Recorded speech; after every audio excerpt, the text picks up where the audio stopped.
करूँ मैं दुश्मनी किससे। जब मैं गृहस्थ आश्रम में था, वर्ष में 1 या 2 मास के लिए किसी एकांत स्थान पे चला जाता था, अपने आप को प्रभु के चरणों में अर्पण कर देने के लिए।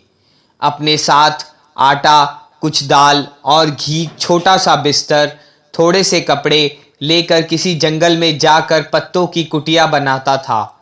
उसमें रहने लगता था।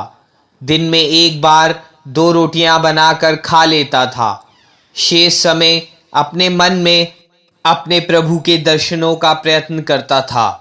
एक बार घर से तैयारी करके जिला कांगड़ा के जंगल में जा पहुंचा, हवन किया। इसके पश्चात मौन धारण करके अपने कार्य में रत हो गया। मन के रोगों को देखने लगा, इन्हें दूर करने का यत्न करने लगा।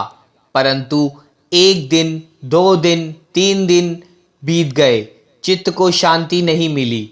मैंने दुखी होकर भगवान से कहा, प्रभु, यह क्या बात है? तेरे द्वार पर आकर भी मेरे चित्त में शांति क्यों नहीं? दुखी बैठा रहा। अगले दिन प्रातः 5 बजे स्नान करके फिर से भजन करने के लिए बैठा तो विचित्र बात हुई। ऐसा विविदित हुआ जैसे भीतर से एक ध्वनि पुकार रही है। स्पष्ट सीधे शब्दों में उसने कहा, व्यर्थ है तेरा भजन, व्यर्थ है तेरा आत्मचिंतन। लाहौर में एक पुरुष है, उससे तू घृणा करता है।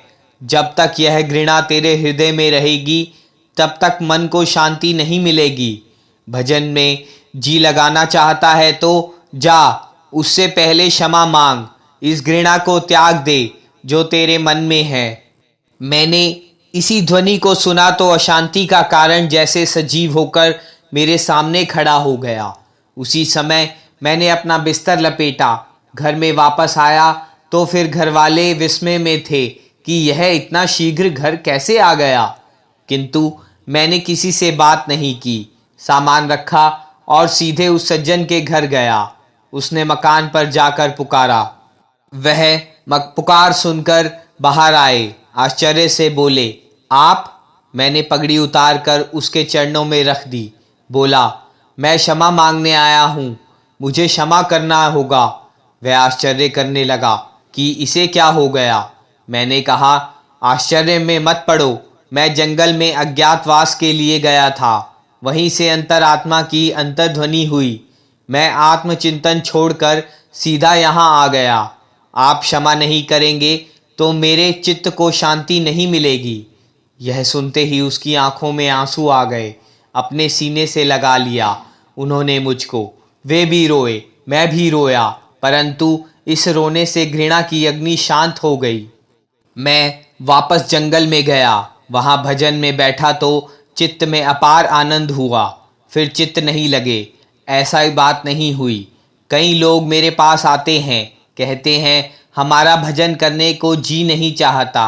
अरे भोले बच्चों, जी लगे किस प्रकार? तुमने स्वयं तो ईर्ष्या और घृणा की अग्नि दहका रखी है। बुझा दो इसे, जी अवश्य लग जाएगा। करूँ मैं दुश्मनी किससे, अगर दुश्मन भी हो अपना, मोहब्बत ने नहीं दिल में जगह छोड़ी अदावत की।